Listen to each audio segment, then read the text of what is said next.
बहन जी अब ये जो है दगा कारतूस हो गई है, जो है बसपा जो है अब दगा कारतूस फिर से थोड़ी किसी को मर्डर कर सकता है। तो इसलिए वो दगा कारतूस है जो उसके नेता थे नसीमुद्दीन सिद्दीकी। गरीबों से मैं बात कर रहा था, एससी के कम्युनिटी समुदाय के लोगों से बात कर रहा था, कहा भैया योगी हमें कुछ नहीं दे लेकिन अखिलेश नहीं आने चाहिए। तो इस तरीके की अखिलेश नहीं आए इसलिए चाहे हम योगी को आप चले के 12 तक बनी, जो महापुरुषों के नाम से जिले बने, मेडिकल बने, किन्ने खत्म करे? अखिलेश यादव ने। हे पिछले समाज के लोगों, आप क्या बोल रहे हो? आपको बोलना चाहिए कि बहन कुमारी मायावती और बहुजन समाज वोट नहीं पड़ता था, लोकतंत्र से देश चलता, संविधान से चला, बाबा साहब ने अधिकार दिया था। ये लोग तो आपका वोट भी नहीं पड़ता था। ये धोखा है। करके सवर्णों को मारा जा रहा था, जगह जगह जो है उनका उत्पीड़न हो रहा था। इसका जवाब कौन देगा? कोई जवाब देने वाला नहीं, सवर्णों का कोई सुनने वाला नहीं। और मजबूत तो बीजेपी कर दी ना। ये लोग इकट्ठा उम्मीद करके लाए थे कि थोड़ा बहुत तो माननीय मोदी जी ने कहा ये सरवण जो सामान्य जात जो है ये आतंकवादियों से भी ज्यादा खतरनाक है। उन्होंने सदन बुलाया और सदन में बुला करके प्रस्ताव पास कराया कि भैया जेल मुकदमा तो हो, जेल। बहुजन समाज पार्टी से बिलोंग करता हूँ। बहन जी की आज इतनी बड़ी ताकत के हिसाब से 9 अक्टूबर को रैली होने वाली है। 8 अक्टूबर 9 अक्टूबर को रैली होने वाली है। और एक भाईचारा मिशन बहन जी ने चलाने का काम किया पूरे उत्तर प्रदेश के अंदर, जो 2007 में चला था। 2007 का जो मिशन था वही बहन जी ने आज चलाने का काम किया। एक बहन जी ने जिद कर लिया कि 2027 में सरकार बनाने का काम करना है। शोषित, पिछड़े, अल्पसंख्यक लोगों को जोड़ने का काम अगर कोई कर रहा है तो बहुजन समाज पार्टी कर रही है। गठबंधन करेंगे फिर से समाजवादी पार्टी से या सिंगल लड़ेंगे? कोई गठबंधन नहीं होगा। बहन जी ने सीधे सीधे निर्देश दिया है कि बिहार के चुनाव में अकेले चुनाव लड़ेंगे, उत्तर प्रदेश के चुनाव में अलग अलग चुनाव लड़ने का काम करेंगे पूरी विधानसभाओं पर। और ये तो करे घमंड है, इसीलिए नहीं। ये आप कह रहे हैं 2007 में भी यही घमंड था। बहन जी ने सरकार बनाने का काम किया था। अगर पिछड़ा शोषित अल्पसंख्यक समाज बहन जी के साथ जुड़ जाए, जो मान्यवर काशीराम जी का मिशन था, जिन्होंने एक नारा दिया था जिसकी जितनी संख्या भारी उसकी इतनी हिस्सेदारी, अगर वो हिस्सेदारी आप अपने हिसाब से बांटने का काम करें, उनके संकल्प को लेने का काम करें, तो आज भी सरकार बहुजन समाज पार्टी को उत्तर प्रदेश। इतने दिन से शांत क्यों बैठी है मायावती जी? इतने दिन क्यों नहीं जनता के बीच में आ रही है? अब चुनाव आ रहा है तो निकलेंगी पक्का वादा, प्रॉमिस। 9 अक्टूबर को यही तो संकल्प लिया है बहन जी ने। 9 अक्टूबर को महारैली होगी लखनऊ के अंदर, महारैली होगी।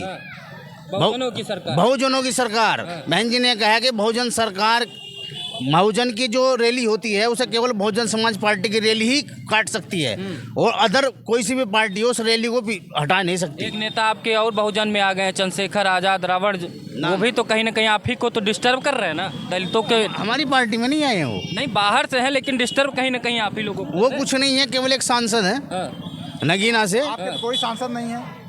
नहीं, आपके तो कोई। अरे एक विधायक है उमाशंकर सिंह। अरे तो विधायक और सांसद बड़ा हमारी राष्ट्रीय पार्टी है बहुजन समाज पार्टी, हमारी राष्ट्रीय पार्टी है, हमारी अंतर्राष्ट्रीय है। समझ गए नहीं है? कुल मिला के 27 में मायावती जी दमखम के साथ लड़ेगी चुनाव, दमखम के साथ। और बहुजन समाज पार्टी दम के साथ 2027 के सामने बहुजन समाज पार्टी सरकार बनाने की पूरी कोशिश करेगी और बनेगी। अब देखिए ये बहन जी अब ये जो है दगा कारतूस हो गई है, जो है बसपा जो है अब दगा कारतूस फिर से थोड़ी किसी को मर्डर कर सकता है।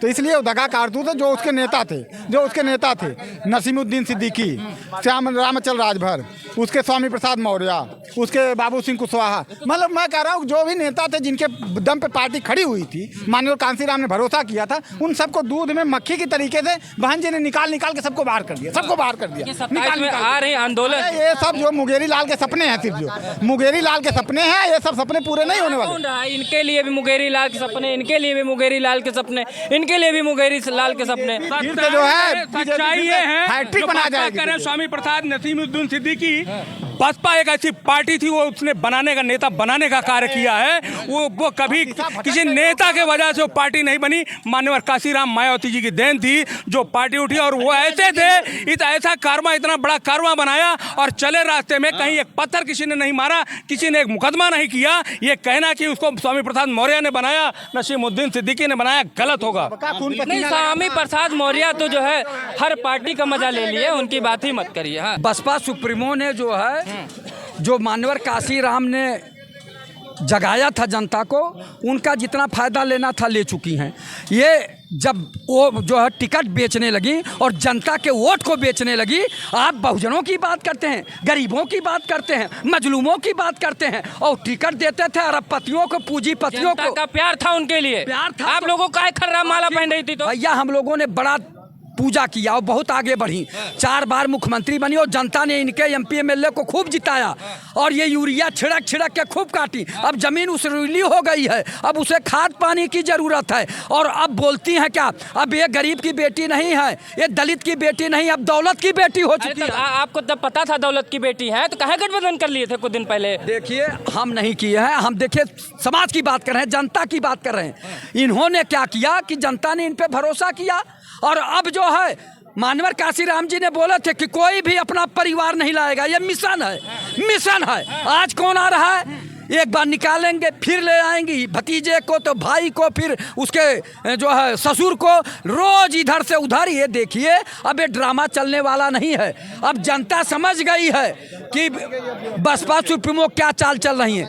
बसपा सुप्रीमो को जो करना था कर चुकी है और जनता ने जितना विश्वास किया उसको इन्होंने धोखा दिया, जनता के वोट को बेचने का काम किया। अब बताइए पूंजीपतियों को जब टिकट देंगी, पूंजीपति ने दलित के सुन रहा, न पिछड़े के सुन रहा, न अल्पसंख्यक के सुन रहा, न गरीब का सुन रहा, वो तो विधायक MP बन गया। तो अब जनता नाराज हो गई कि 4 बार जीता है, उसके बाद सुन नहीं रहा है। तो जब वो अच्छा उनसे जब हम लोग कहते थे, ये बताइए आप लोग दौलत की बेटी तमाम काहे चले गए थे जब आप लोगों से इतनी दिक्कत थी इन लोगों को? जब तक मान्यवर काशीराम जी नहीं आए थे, ये जो कह रहे हैं कि दौलत की बेटी और उसकी बेटी, तब तक अधिकार कितना था वोट डालने का दलित समाज को, पिछड़े समाज को?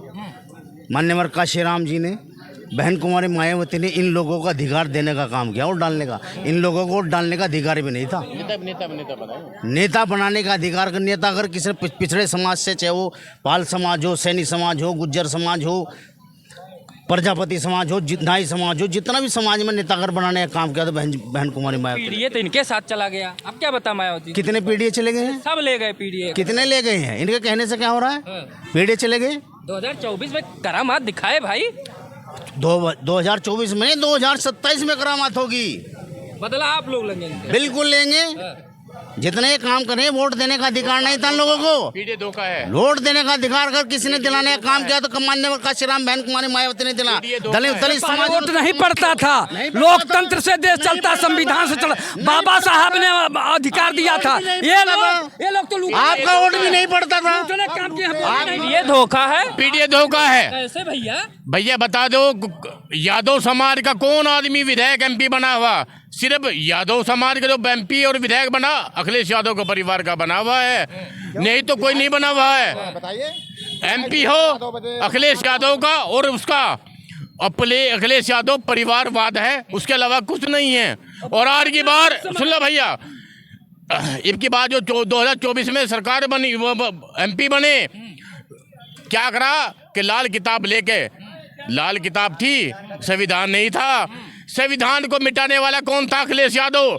बहन कुमारी मायावती 2007 से लेकर 12 तक के बनी, जो महापुरुषों के नाम से जिले बने, मेडिकल बने, किसने खत्म करे? अखिलेश यादव ने। हे पिछड़े समाज के लोगों, आप क्या बोल रहे हो? आपको बोलना चाहिए कि बहन कुमारी मायावती और बहुजन समाज पार्टी हमारी हितैषी है। आने वाली 2027 में बहुजन समाज पार्टी की सरकार बनेगी, पूरा पक्का? पक्का जी। 9 तारीख को दिखा देंगे। 9 तारीख को रेला नहीं रेला होगा, रैली जाम हो जाएगा, लखनऊ जाम हो, लखनऊ की सड़कें चाक चौबंद बंद हो जाएंगी। घर से निकल पाएंगे कि नहीं? ये निकल नहीं पाएंगे। इतना भीड़ ले आए, इतना भीड़ ले आएंगे, कई लाख भीड़ की बात करो आप। आप भी पीछे से कुछ बोल रहे हैं, आगे आइए, आगे आइए। बसपा की बाजार लगेगी तभी तो सौदा होगा। वही 9 तारीख को, 10 तारीख को, जो भी तारीख आ रही है, वही चौराहा पर खड़ा करके ये बेचने वाले लोग हैं समाज को। 25 वोट दी इंडिया गठबंधन को, BJP को 25 वोट। और बहन कुमारी वाला बसपा का आदमी नहीं है किसी सदन में, यही तो हालात है। शंकर सिंह है एक अपने बल पर वो जीत करके आया आदमी, वो भी चुनाव हार रहा था। आप गलत बोल रहे थे ना? अरे लोकसभा की बात मैं कर रहा हूँ, लोकसभा में है कोई? 2019 से अरे वो समाजवादियों की देन थी कि 19 में 2, 4, 10 चले गए। मान्यवर काशीराम जी साइकिल पर चलते तब भी बहुजन समाज पार्टी का कोई MP MLA नहीं था। मान्यवर कांसीराम को राज्यसभा में भेजने का काम समाजवादी पार्टी ने, और गुंडों की पार्टी है। समाजवादी गुंडों की पार्टी है। गठबंधन काहे किए थे? गठबंधन काहे किए थे फिर आप लोग? बहन कुमारी मायावती को मारने का सबसे बड़ा इरादा करा था समाजवादी ने किया है। जानते हुए भी गठबंधन कर लिए थे आप लोग। उसके बाद बीजेपी ने कि जो कुछ इसका जवाब नहीं दे रहे आप। जानते हुए भी कि ये लोग ऐसे हैं तो क्यों गठबंधन किया था? बुआ बबुआ का बहुत चर्चा चल गया था। आपने देखा होगा कि बहन कुमारी मायावती के पास समाजवादी आई, बहन कुमारी मायावती समाजवादी के पास नहीं गई, कांग्रेस के पास नहीं, कांग्रेस के पास नहीं गई। और एक सीट के पर बीजेपी सरकार गिरती थी और 25 वोट बीजेपी को पक्ष में, बीजेपी की सरकार में समाजवादी और कांग्रेस ने 25 वोट डाल ली और बहन कुमारी मायावती के इतिहास है अटल बिहारी की सरकार 1 वोट पर डाली थी। ठीक, आइए युवा है, इनसे भी बात कर ले। ये कुछ लेके आए हैं, दिखा रहे हैं बहुत देर से। क्या लेके नहीं रहे? इधर आओ, आगे आओ। मैं ये कह रहा हूँ कि जो सफाई गुंडे बहुत गाँव में बहुत ज़्यादा उत्पात बढ़ जाता है इनका, तो अभी 9 अक्टूबर को सफाइयों को ये अनुभव हो जाएगा कि किस स्थिति में बहुजन समाज पार्टी है। लगभग 10 लाख लोग पूरे उत्तर प्रदेश से आने वाले हैं मान्यवर काशीराम की पुण्यतिथि पर। बात यह है कि उन्होंने मजबूती से आ रही है, बसपा मजबूती से आ रही है, मजबूती ने बहुत मजबूती से आ रही है। दूसरी बात मैं ये कह रहा हूँ कि यही समाजवादी पार्टी है, यही अखिलेश यादव हैं जो प्रमोशन में रिजर्वेशन के जो कागज़ थे वो विधानसभा में फाड़ रहे थे और किसके आदेश पर फाड़ रहे थे, उन्होंने इनकी समाजवादी को एकदम सफाया कर दिया। बात ये पीडीए का नारा दे करके हम अपनी जो ज़मीन है उसको तो उसको राजनीतिक ज़मीन है उसको तो हम सही कर लेंगे, लेकिन हम सच्चाई में कहाँ पे हैं उसको देखना पड़ेगा। उनको भी जब वहाँ उनका सीएम आवास धुलाया गया तो उसके बाद उनको भी एहसास हुआ कि हम भी उसी श्रेणी में आते हैं, तब उन्होंने पीडीए का नारा दिया। वो तो कह रहे पूरी ज़मीन। देखिए, हम एक राजनीतिक वैचारिकी अलग हो सकती है, लेकिन हम जब तक दिल से लोगों से नहीं जुड़ेंगे तब तक चीज़ें उनको अपनाएंगे नहीं। आज गाँव में चले जाइए, अभी मैं बस्ती में था, वहाँ पे गरीबों से मैं बात कर रहा था, एससी के कम्युनिटी समुदाय के लोगों से बात कर रहा था। कहा भैया योगी हमें कुछ नहीं दे, लेकिन अखिलेश नहीं आने चाहिए। तो इस तरीके कि अखिलेश नहीं आए इसलिए चाहे हम योगी को वोट दे देंगे और चाहे बसपा को वोट दे देंगे। मैं कह रहा हूँ ना कि उन्होंने कहा कि योगी नहीं आने चाहिए, योगी मतलब अखिलेश नहीं आने चाहिए। का यादवों का और मुस्लिमों का जो एक अत्याचार है वो बढ़ जाता है, एक्सट्रीम लेवल पर चला जाता है। योगी सरकार में कम से कम उस अनुसार जो बहन जी ने अनुशासन बनाया था गरीब वर्ग के लिए, वंचित वर्ग के लिए, दबे वर्ग के लिए, पिछड़े वर्ग के लिए, उसको कम से कम थोड़ा सा मेंटेन करने का जो काम किया है उनकी सरकार में जो माफियागिरी है। आज भी मैं देखता हूँ लखनऊ के जो आसपास के इलाके हैं जहाँ पे चीज़ें प्रॉपर्टी डीलिंग के नाम पे आपको 10 लाख देंगे, आपके एक बीघे करोड़ों की ज़मीन पे जो ऐसे ही सब प्लाटिंग कर देंगे, बेच देंगे। बहुत सारी नजूल की ज़मीनें, बहुत सारी सरकारी संपत्तियों को बेच बेच के सब पूरा एकदम सब सवाल करते हैं, क्या दलित समाजवादी पार्टी के साथ नहीं जुड़ना चाह रहा आपको लग रहा है? देखिए, मैं कह रहा हूँ कि जब विकल्प नहीं होगा, बहन जी अभी तक मौन थी, आप देख रहे थे किस तरीके की स्थिति में थी बसपा, लेकिन उनको लग रहा है कि आने वाले समय में फिर वही स्थिति आने वाली है। समाजवादी पार्टी को रोकने के लिए बसपा मजबूत हो जाएगी आपको लग रहा है? मैं समाजवादी पार्टी को रोकने और ना आने की बात नहीं कर रहा हूँ। समर्थन देने आ रही हैं, सुनिए, ये अपना प्रदर्शन करेंगे जैसे अंग प्रदर्शन, कुछ अभिनेत्रियाँ अंग प्रदर्शन करती हैं, वैसे बहुजन समाज पार्टी अपना प्रदर्शन कर करके कि हमारे पास जनता बहुत है। अखिलेश जी ने अभी तक इनको बुलाया नहीं कि मेरे समर्थन में आइए।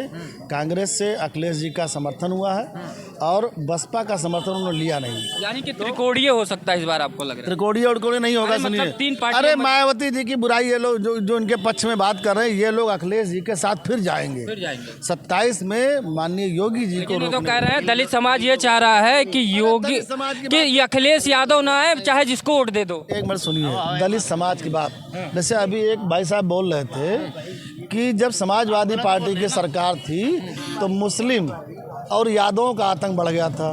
बहुजन समाज पार्टी थी तो सवर्णों के ऊपर जो ये एससी एक्ट लगा करके, SC ST जो एक्ट लगा करके सवर्णों को मारा जा रहा था, जगह जगह जो है उनका उत्पीड़न हो रहा था। इसका जवाब कौन देगा? कोई जवाब देने वाला नहीं, सवर्णों का कोई सुनने वाला नहीं। और मजबूत तो बीजेपी कर दी ना, ये लोग इकट्ठा उम्मीद करके लाए थे कि थोड़ा बहुत करेगी। देखिए, जांच की प्रक्रिया है, जांच की प्रक्रिया पहले सुप्रीम कोर्ट ने जब मना किया तो सदन बुला के ले आए। नहीं अनुज जी, देखिए मेरे भाई हैं, ये सुभाषपा के जिला अध्यक्ष भी हैं, कहीं कुछ बातें जो है मायावती जी जब 22 शासन में SC/ST चरम पर था, लोग जो है जो बड़े लोग थे, पता लगा कि बड़े थे गांव में, सबल थे, तो छोटे को अपने साथ ले जाते थे, उसको चढ़ा करके चल लिखा है हमारा दुश्मन है, तो वैसा लोग करते थे। तो बहन जी ने कहा कि SC/ST तभी लागू हो, जब लोगों ने बताया उनको, उनके कान तक गया तो उन्होंने कहा देखिए SC/ST तब लागू हो जब CO स्तर का अधिकारी जाँच कर ले, तब लागू हो। उसके बाद सुप्रीम कोर्ट में मामला गया, बहुत दिनों तक चला। सुप्रीम कोर्ट ने कहा कि नहीं, ये SC/ST गलत है, इस तरह से ये एक्ट का दुरुपयोग हो रहा है बहुत ज़्यादा, ये होना नहीं चाहिए। सुन लीजिए, तो माननीय मोदी जी ने कहा अरे ये सरवण जो सामान्य जात जो है ये आतंकवादियों से भी ज़्यादा खतरनाक है। उन्होंने सदन बुलाया और सदन में बुला करके प्रस्ताव पास कराया कि भैया जेल मुकदमा तो हो, जेल जाए और जमानत भी ना हो, आतंकवादियों की जमानत हो जाए लेकिन सरवणों की ना हो। ये राम मंदिर के लिए तो नहीं बुला लिया आपने सदन, जिसका आप बाबाई लूटे हैं, जिसके वजह से सरकार बनी, आपने बुलाया खाली सरवणों को कि ये तो आतंकवादी से भी बेकार हैं। ऐसा करके गलत किया, बिल्कुल अपमान है। उसीलिए जब उसका इतना ज़्यादा विरोध हुआ तो 10% कहे कि हम सामान्य जात को आरक्षण दे रहे हैं, खाली लॉलीपॉप दिया, वो आज तक कागज़ पे खाली आरक्षण है, वो एक ही कोटा है सामान्य जात का, जितना था उतना ही है।